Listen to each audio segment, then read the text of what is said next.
Réalisons la série 6 de nos exercices.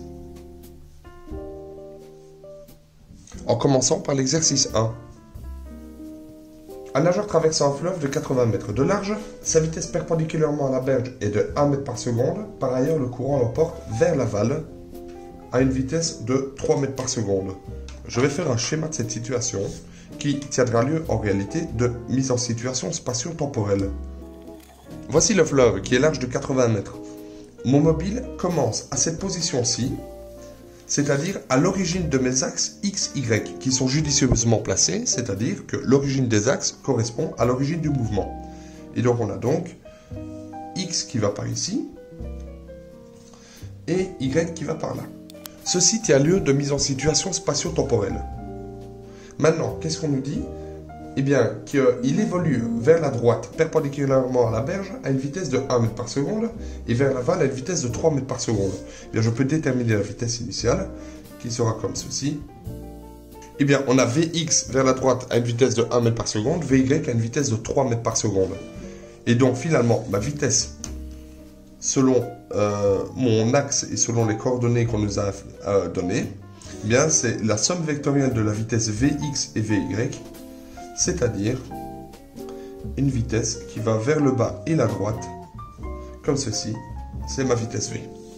Voilà pour la mise en situation spatio-temporelle et la prise en compte de mes vitesses. Question A. La rive est supposée parallèle au mouvement du fleuve, à l'écoulement du fleuve, donc c'est bien ici, comme ceci. Quelle est, dans ce cas, la vitesse vectorielle du nageur mesurée par rapport à la rive? Réalise un schéma de la trajectoire. La vitesse vectorielle, on l'a ici. C'est une vitesse qui a pour composante numéro 1, selon x, 1 mètre par seconde, et qui a pour composante numéro 2, selon y, 3 mètres par seconde. Et elle va vers la droite et le bas selon mon schéma. Alors maintenant, sa norme, eh bien, ce n'est autre que la racine carrée de la somme des carrés des composantes, c'est-à-dire racine de 10 mètres par seconde. Et ensuite, le schéma de la trajectoire, eh bien, cette trajectoire ne sera autre que le prolongement de la vitesse ici, puisque ici on a deux vitesses qui sont constantes, et donc cette trajectoire ira comme ceci, pour finalement arriver de l'autre côté à un endroit qu'on devra déterminer par la suite. Voilà pour ceci. Le point B, détermine l'équation du mouvement selon x et l'équation du mouvement selon y. Comme toute équation du mouvement, l'idée est de se demander quel type de mouvement on a selon x et quel type de mouvement on a selon y. C'est deux fois un mouvement à vitesse constante, puisque la vitesse finalement ne change pas. Donc nous avons selon x, on a un mouvement à vitesse constante de 1 mètre par seconde selon x, c'est-à-dire un MRU. Nous pouvons déterminer l'équation de ce MRU, c'est x de t est égal à x0 plus Vx fois t. X de t est égal à x0 plus Vx fois t, qui est une constante ici. x0, bien, le x0 est déterminé par les conditions initiales, la mise en situation spatio-temporelle qu'on a. Et dans nos conditions, puisque le système est judicieusement choisi, nous avons x0 est égal à 0. Et Vx, on le prend comme c'est la composante x de notre vecteur V, qui est une constante, et c'est bien 1. C'est égal à 1. Voilà, et le t, c'est notre variable. Et donc finalement, l'équation selon x, c'est 1 fois t est égal à t. On fait le même coup selon y.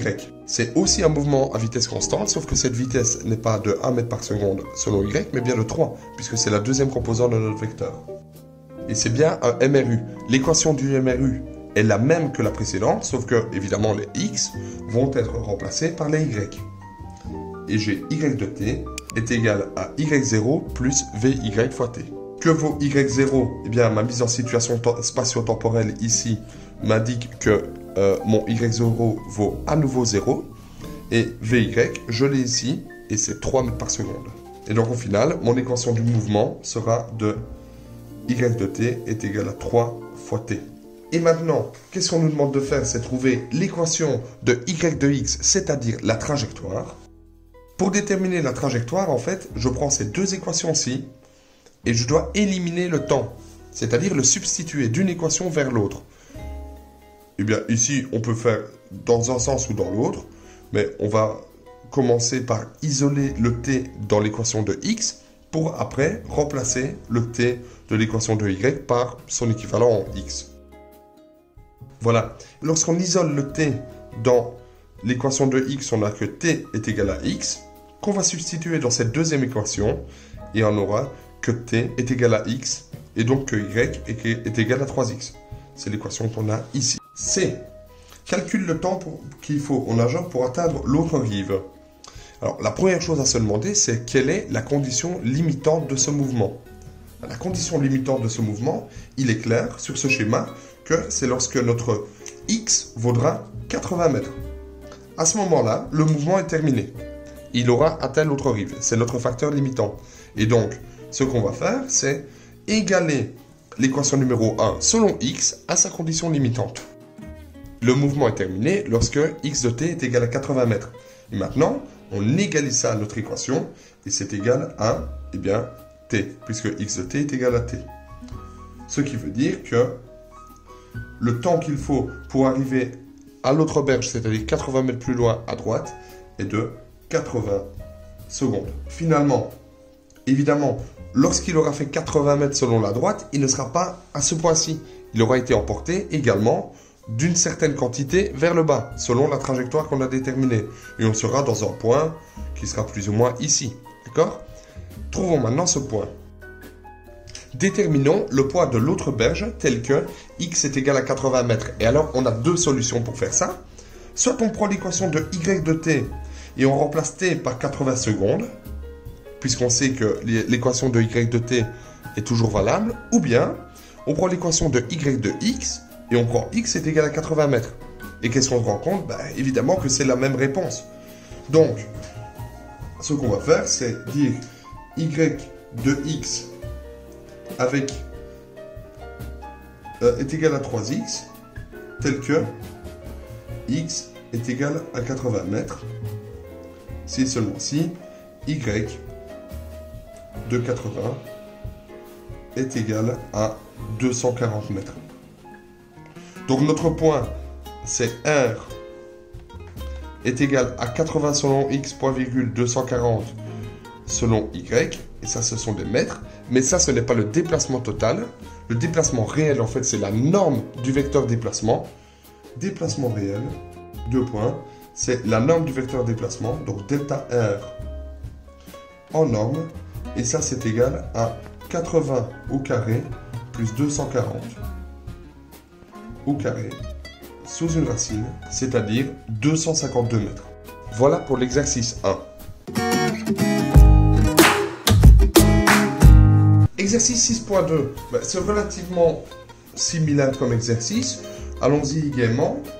La montgolfière s'élève verticalement à une vitesse constante de 3 mètres par seconde et le vent souffle à une vitesse uniforme qui emporte le ballon à 10 mètres par seconde. Et donc, le vecteur vitesse qu'on aura dans notre mise en situation spatio-temporelle, je vais dire que ça c'est l'origine, que y va vers le haut, voici y, et que x va vers la droite, voici x. Notre poids d'origine est ici, je fais du 10 mètres par seconde vers la droite et du 3 mètres par seconde vers le haut, et donc le vecteur vitesse v sera une addition vectorielle de ces deux composantes.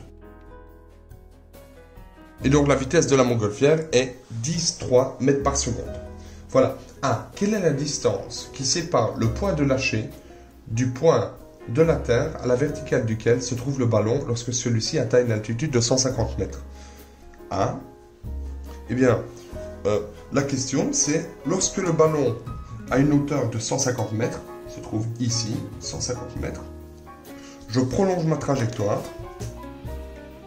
hop, et je me demande quelle est la distance selon x entre le point qui est la projection du point auquel se trouve le ballon et de notre point de départ.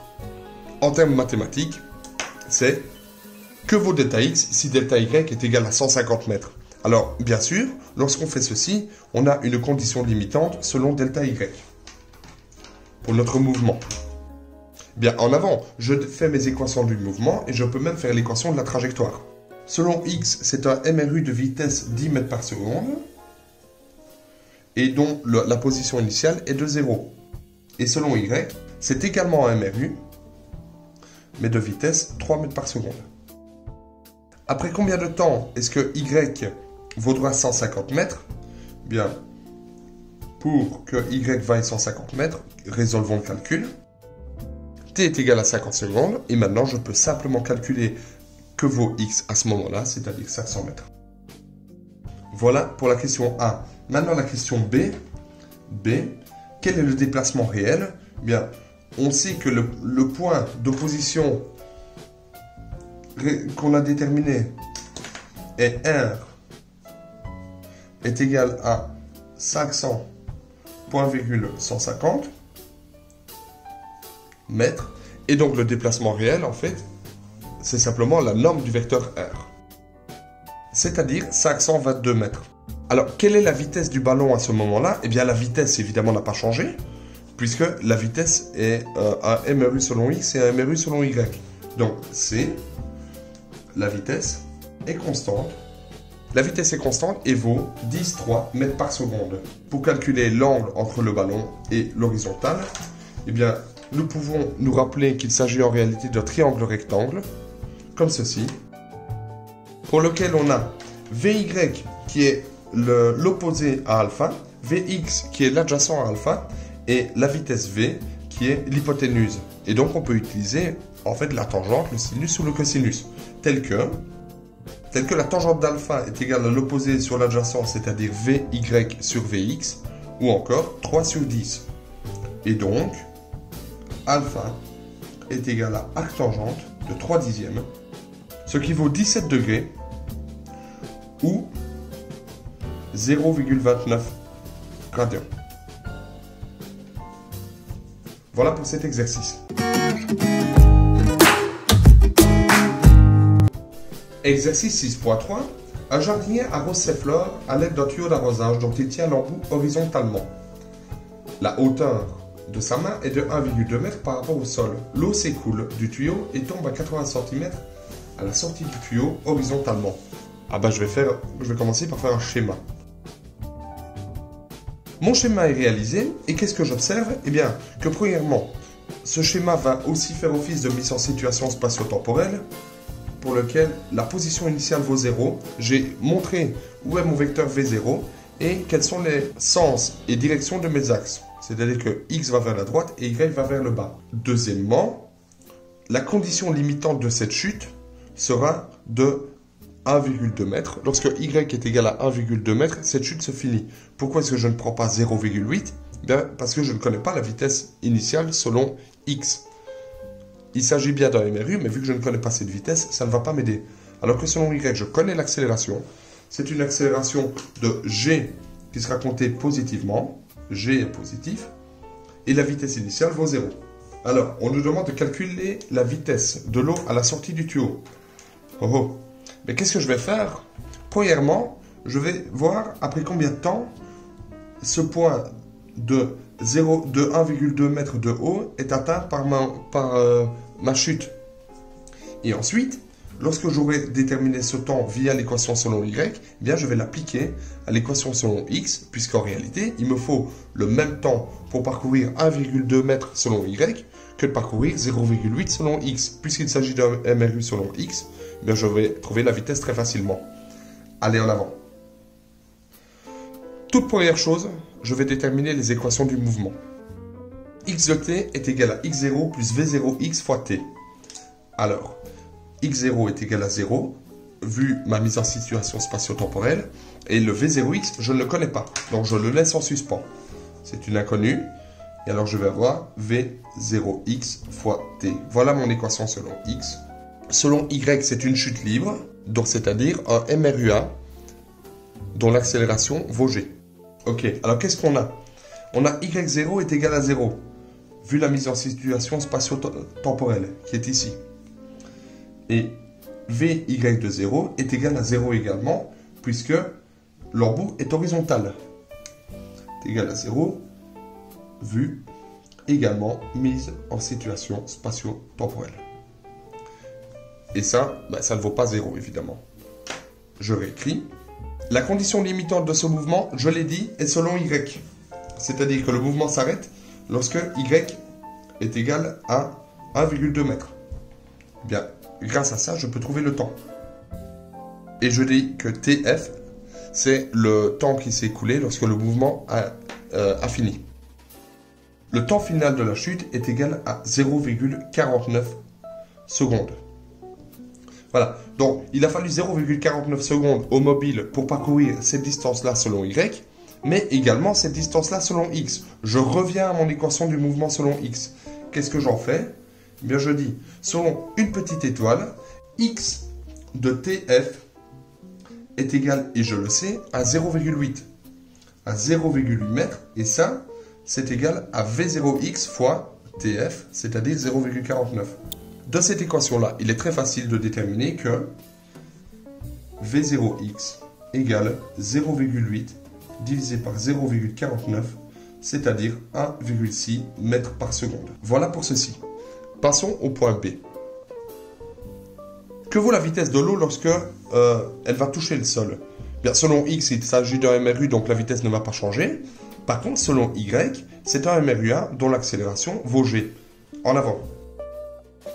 Selon la définition des MRU1, la vitesse vaut V est égal à V0 plus A fois T, sauf que dans ce cas-ci, c'est VY est égal à V0Y plus l'accélération selon Y, c'est-à-dire G, fois le temps. Que vaut l'accélération selon Y? C'est G, d'accord. Que vaut le V0? Selon Y, il vaut 0, puisque le tuyau d'arrosage génère de l'eau qui est libérée horizontalement. Donc je le vire, celui-ci. Et donc, lorsqu'on touche le sol, T égale TF, est égal à 0,49 secondes. Ainsi, VY de TF est égal à 9,81 fois 0,49, 4,8 mètres par seconde. Et donc, finalement, mon vecteur vitesse, V, égale, selon X, 1,6, selon Y, 4,8 mètres par seconde. Calcule l'angle entre l'horizontale et la vitesse de l'eau au moment de toucher le sol. Et bien cet angle, en fait, alpha, on revient exactement à l'énoncé précédent, c'est égal à l'arc tangente de 4,8 sur 1,6, c'est-à-dire 71 degrés. Et voilà pour cet exercice. Exercice 6.4. On parle de la Grosse Bertha, qui est un obusier utilisé par les Allemands pendant la guerre de 1914-18. Un historien affirme qu'elle fut utilisée par les Allemands pour bombarder Paris en 1918 à partir d'une position située à 120 km de là. La vitesse de l'obus est de 333 mètres par seconde à la sortie du canon. Rappelons, soit dit en passant, que la vitesse du son est de 340 mètres par seconde. Et donc ça veut dire qu'elle n'a pas encore franchi la limite du son, mais elle est tout près. Et qu'elle est tirée à 45 degrés par rapport à l'horizontale ou la verticale, puisque c'est la même chose. Vérifiez si l'affirmation de l'historien est possible. En avant. En réalité, la question qu'on se pose, c'est quelle est la portée de ce tir? Réalisons un petit schéma. Voici notre schéma qui fera lieu également de mise en situation spatio-temporelle. Il s'agit en réalité d'un système pour lequel Y est vers le haut et X vers la droite. Notre trajectoire ici est une parabole. Okay? Et en fait, la portée, ce sera le point pour lequel Y vaudra 0 à nouveau. Y vaut 0 évidemment au début du mouvement, mais il vaudra 0 également à un autre moment. Et pour compléter ce schéma, on va dire que G est vers le bas, et donc c'est un G négatif. Eh bien, en avant. Premièrement, déterminer les équations du mouvement. Selon X, c'est un MRU. Selon X, c'est un MRU de vitesse. Ah, comment déterminer la vitesse initiale selon X? Réfléchissons. La norme de ce vecteur V0 est de 333 mètres par seconde. Mais nous, ce qu'il nous faut, ce n'est pas la norme de ce vecteur, c'est quelle est sa projection selon l'axe X, premièrement, et puis l'axe Y, ensuite. Que vaudra cette projection? Bien, en fait, si on détermine qu'ici, c'est l'angle alpha, et qu'on se place dans un triangle rectangle, bien, la vitesse, finalement, vaut V0 en norme, fois le cosinus de l'angle alpha, c'est-à-dire 333 mètres par seconde fois racine de 2 sur 2 mètres par seconde. Voilà. Et alors, pour y, eh ce sera exactement la même chose, sauf que ce sera le sinus de cet angle. Donc, on a x de t est égal à x0 plus v0x fois t. Ma mise en situation spatio-temporelle me dit que x0 vaut 0. Et donc, ça vaut la vitesse initiale selon x fois le temps. Selon y, c'est un MRUA d'accélération moins valeur absolue de g et de vitesse initiale v0y est égal à v0 fois sinus de alpha, c'est-à-dire 333 racine de 2 sur 2. Et donc on écrit l'équation de ce mouvement. Voici l'équation du mouvement. y0 est égal à 0. Le v0y, on a sa valeur. Le moins g, on peut le distribuer en avant. Voici pour nos équations du mouvement.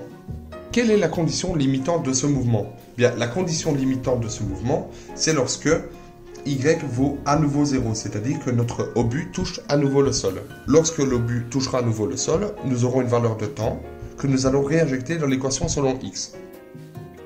Et soit dit en passant, il est évident que cette condition limitante sera remplie 2 fois sur le mouvement, c'est-à-dire une fois lorsque t vaut 0 et une fois lorsque t vaut une valeur du temps final. Évidemment, la première valeur est à rejeter puisqu'on le sait bien qui commence en t vaut 0, puisque en fait c'est le reflet de cette condition-ci. Pour résoudre cette équation, eh bien, je peux mettre t en évidence. Et donc, je peux résoudre cette équation qui me dit que t égale 0. Ah, ça c'est une bonne nouvelle puisque c'est bien ce point-ci. Et je résous cette deuxième équation. T égale 48 secondes. Voilà, le temps de chute est de 48 secondes. Ok? Et qu'est-ce qu'on va faire de ceci? Eh bien, on la réinjecte dans l'équation selon x pour connaître la portée. C'est-à-dire x de tf. La réponse est de 11 303 mètres. C'est-à-dire 11,3 km. Et pas du tout 120 km. Il était impossible à ce moment-là de bombarder Paris depuis une position à 120 km. Et voilà pour cet exercice.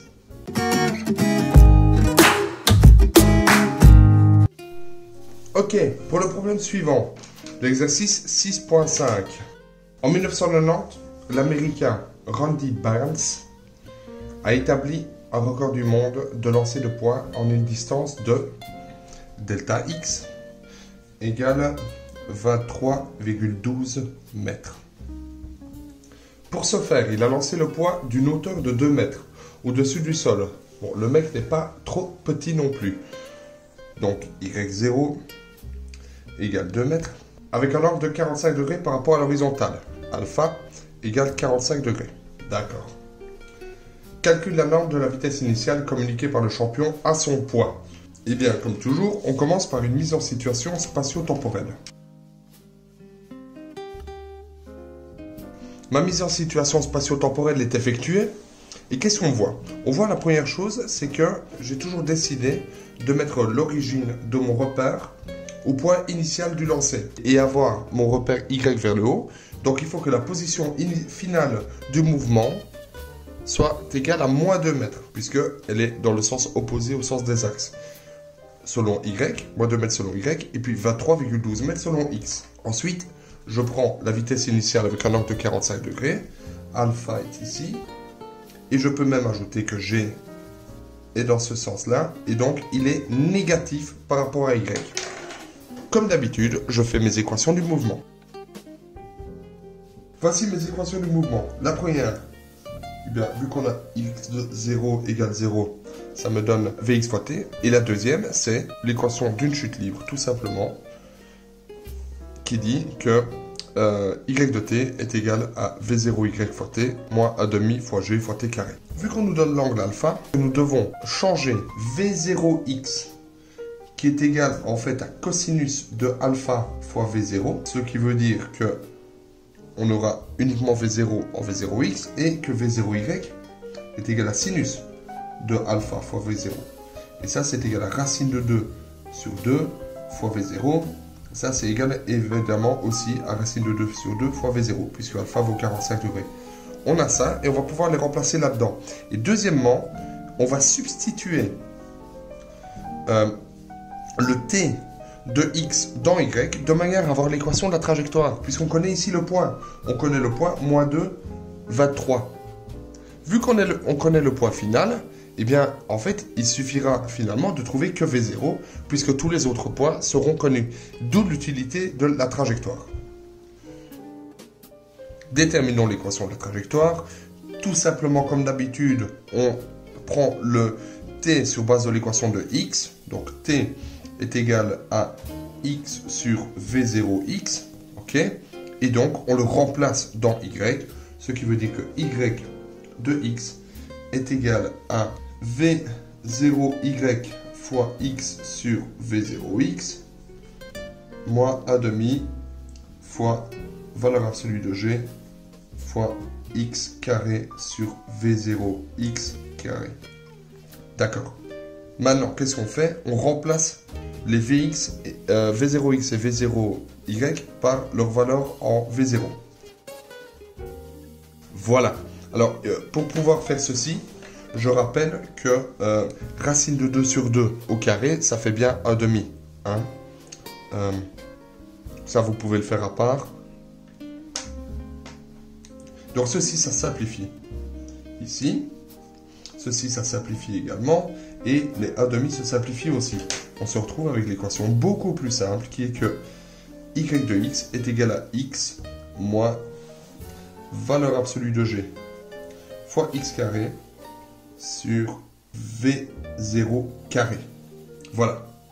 Et maintenant, qu'est-ce qu'on fait? Eh bien, on dit que le point, que le point 23,12 moins 2 appartient à la courbe. Ce qui veut dire que si je remplace y par moins 2 et tous les x par 23,12, eh bien, ce point existe. Et le seul paramètre qui me restera à déterminer, c'est V0.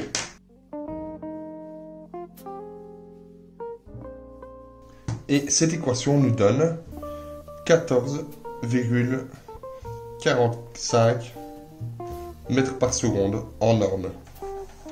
Et voici pour le problème 5.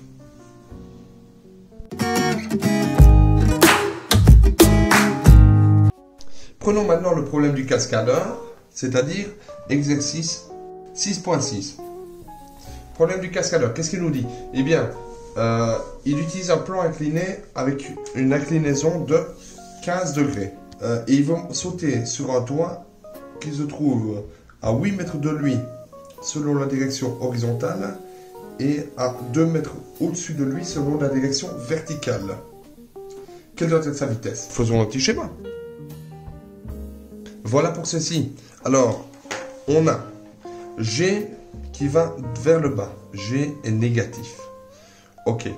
On a le point 0, 0 qui est notre origine des axes. Et donc, le point x est égal à 8, y est égal à 2 doit faire partie de la courbe. Et on a également notre vitesse initiale avec un angle alpha. La vitesse initiale, V0 vectorielle, c'est égal à la norme de la vitesse initiale V0, on va l'appeler la norme sans toutes les barres et toutes les flèches, fois, entre parenthèses, les indices de projection, c'est-à-dire le cosinus de alpha fois le sinus de alpha. Cosinus de alpha selon la première composante, sinus de alpha selon la deuxième, voilà. Eh bien, comme d'habitude, réalisons les équations du mouvement. Donc, évidemment, selon x, c'est à nouveau un MRU, pour lequel la vitesse initiale V0x, on l'a mise ici, c'est en fait la norme de la vitesse initiale totale, fois la projection, c'est-à-dire le cosinus de l'angle alpha. Et donc, x de t est égal à V0 fois cosinus alpha fois t. On fait le même coup selon y. Voilà, et j'ai à nouveau remplacé V0y par V0 fois sinus de alpha. D'accord. Maintenant qu'on a ces deux équations, qu'est-ce qu'on va faire? Eh bien, on va dire que le point 8, 2 doit appartenir à la courbe. Et pour pouvoir déterminer si ce point 8, 2 appartient à la courbe, il nous faut la trajectoire, qui est en fait la représentation graphique du mouvement fait par le par le mobile. Et pour déterminer l'équation de la trajectoire, comme d'habitude, on va isoler t dans l'équation selon x, qui est la plus simple, et puis le réinjecter dans l'équation selon y. Ça, c'est l'isolement de t dans cette équation-ci, que je vais réinjecter dans cette équation-là. Ok? Alors ici, les V0 se simplifient. Sinus alpha sur cosinus alpha, ça nous fait une tangente alpha. Et donc, je réécris à nouveau cette équation. Ok, voilà pour nous. Maintenant, qu'est-ce qu'on doit faire? Eh bien, on va supprimer les lettres et simplement dire que le point 8, 2 doit appartenir à la courbe. Et donc, je remplace toutes les lettres par leur valeur, donc c'est-à-dire alpha par 15 degrés, V0, ben ce sera notre seul inconnu, G par 9,81, et le point ici, Y c'est 2, et X c'est 8. Et alors ici, on se rend compte que dans cette équation-ci, il n'y a plus que ça à isoler, que nous allons faire en 2 étapes. Voilà, et il nous reste à calculer ce rapport, qui vaut 48,4 mètres par seconde, ce qui vaut 174 km/h. Et voilà pour ces exercices.